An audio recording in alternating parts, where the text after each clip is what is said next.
ನಮಸ್ಕಾರ, ಕರುನಾಡು ಟಿವಿಗೆ ಸ್ವಾಗತ. ನಾನು ವಿನುತಾ ಎಚ್ಎಲ್. ಇದೀಗ ಪ್ರಮುಖ ಸುದ್ದಿಗಳನ್ನ ನೋಡ್ತಾ ಬರೋಣ. ವಿಶ್ವಸಂಸ್ಥೆಯಲ್ಲಿ ಪಾಕಿಸ್ತಾನಕ್ಕೆ ಖಡಕ್ ಎಚ್ಚರಿಕೆ ಕೊಟ್ಟ ಭಾರತ ಪಾಕಿಸ್ತಾನವನ್ನ ವಿಶ್ವಸಂಸ್ಥೆಯಲ್ಲಿ ತರಾಟೆಗೆ ತೆಗೆದುಕೊಂಡಿದೆ. ಭಾರತದ ಬಗ್ಗೆ ಇಲ್ಲಸಲ್ಲದ ವಿಚಾರಗಳನ್ನ ಹಾಗೂ ತಪ್ಪು ಮಾಹಿತಿಯನ್ನು ಹರಡುತ್ತಿದ್ದು ವಿಶ್ವಸಂಸ್ಥೆಯಲ್ಲಿ ಭಾರತದ ಪ್ರತಿನಿಧಿಗಳು ತಿಳಿಸಿದ್ದಾರೆ. ಸಿಂಧು ನದಿ ಒಪ್ಪಂದದ ಬಗ್ಗೆ ವಿಶ್ವಸಂಸ್ಥೆಯಲ್ಲಿ ಕಿರಿಕ್ ಮಾಡಿದ ಪಾಕ್ಗೆ ಭಾರತ ಸರಿಯಾಗಿ ಉತ್ತರವನ್ನ ನೀಡಿದೆ. ಪಾಕ್ ಮಾಡುತ್ತಿರುವ ಆರೋಪಗಳನ್ನ ವಿಶ್ವಸಂಸ್ಥೆಯು ಭಾರತದ ಕಾಯಂ ಪ್ರತಿನಿಧಿ ಪರ್ವತನೇನಿ ಹಾರಿಸ್ ತಳ್ಳಿ ಹಾಕಿದ್ದಾರೆ. ಪಾಕ್ ಮಾಡಿದ ಕರ್ಮಗಳ ಪಟ್ಟಿಯನ್ನ ಇದೀಗ ಎಳೆ ಎಳೆಯಾಗಿ ಬಿಚ್ಚಿಟ್ಟಿದ್ದಾರೆ. ಕೊರೋನಾ ಸೋಂಕು ಹೆಚ್ಚಳ, ನಾಳೆಯಿಂದ ರಾಜ್ಯದಲ್ಲಿ ಕೋವಿಡ್ ಟೆಸ್ಟ್ ಆರಂಭ. ರಾಜ್ಯದಲ್ಲಿ ಕೊರೋನಾ ಪ್ರಕರಣಗಳು ಹೆಚ್ಚಳವಾಗುತ್ತಿರುವ ಹಿನ್ನೆಲೆಯಿಂದ ನಾಳೆಯಿಂದ ಕೋವಿಡ್ ಪರೀಕ್ಷೆಯನ್ನು ನಡೆಸಲು ಸರ್ಕಾರ ತೀರ್ಮಾನಿಸಿದೆ. 35 ಹೊಸ ಪ್ರಕರಣಗಳು ದೃಢಪಟ್ಟಿವೆ. ರಾಜ್ಯದ ವೈದ್ಯಕೀಯ ಕಾಲೇಜುಗಳು ಹಾಗೂ ಜಿಲ್ಲಾ ಆಸ್ಪತ್ರೆಗಳಲ್ಲಿ ಪರೀಕ್ಷೆಗಳನ್ನು ನಡೆಸಲಾಗುವ ವ್ಯವಸ್ಥೆಯನ್ನ ಮಾಡಲಾಗಿದೆ. ಕೋವಿಡ್ ಟೆಸ್ಟ್ ಲ್ಯಾಬ್ಗಳನ್ನು ಪುನಃ ಆರಂಭಿಸಲು ಇದೀಗ ಸಿದ್ಧತೆಗಳು ನಡೆದಿದೆ. ಸಿಎಂ ಡಿಕೆ ಶಿವಕುಮಾರನ್ನ ಭೇಟಿ ಮಾಡಿದ ರಾಜ್ಯದ ಒಕ್ಕಲಿಗ ಸಂಘದ ಪದಾಧಿಕಾರಿಗಳು. ರಾಜ್ಯ ಒಕ್ಕಲಿಗರ ಸಂಘದ ಪದಾಧಿಕಾರಿಗಳು ಡಿಸಿಎಂ ಡಿಕೆ ಶಿವಕುಮಾರ್ ಅವರನ್ನ ಸದಾಶಿವನಗರದಲ್ಲಿ ಶನಿವಾರ ಭೇಟಿ ಮಾಡಿ ಸಮಾಲೋಚನೆಯನ್ನ ನಡೆಸಿದರು.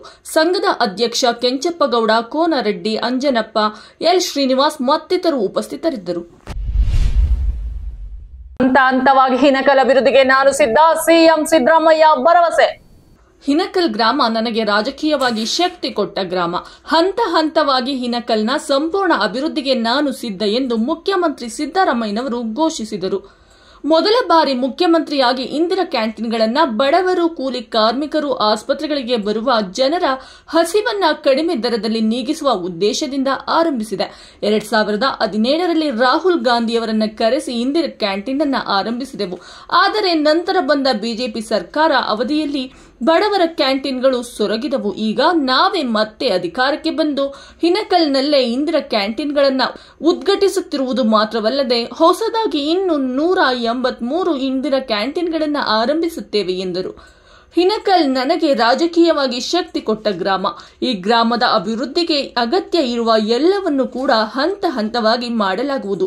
ಇಂಜಿನಿಯರ್ಗಳ ನೇಮಕಾತಿ, ಪಿಯುಸಿ ಕಾಲೇಜ್ ಸೇರಿ ಎಲ್ಲ ಅಭಿವೃದ್ಧಿ ಕಾರ್ಯಗಳನ್ನು ನೆರವೇರಿಸಲಾಗುವುದು ಎಂದು ಭರವಸೆ ನೀಡಿದರು.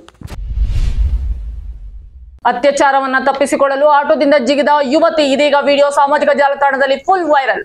ನಿನ್ನೆ ಉತ್ತರ ಪ್ರದೇಶದ ಲಕ್ನೋದಲ್ಲಿ ನರ್ಸಿಂಗ್ ವಿದ್ಯಾರ್ಥಿನಿ ಈ ರಿಕ್ಷಾದಲ್ಲಿ ಪ್ರಯಾಣಿಸುತ್ತಿದ್ದಾಗ ಕಾಮುಕರು ಲೈಂಗಿಕ ಕಿರುಕುಳವನ್ನ ನೀಡಿದ್ದು ತಪ್ಪಿಸಿಕೊಳ್ಳಲು ಅವಳು ಚಲಿಸುತ್ತಿದ್ದ ರಿಕ್ಷಾದಿಂದ ಹಾರಿದ್ದಾಳೆ. ಈ ಘಟನೆ ಸಿಸಿಟಿವಿಯಲ್ಲಿ ದಾಖಲಾಗಿದ್ದು ಇದೀಗ ಸಾಮಾಜಿಕ ಜಾಲತಾಣದಲ್ಲಿ ವಿಡಿಯೋ ಭಾರಿ ವೈರಲ್ ಆಗ್ತಾ ಇದೆ.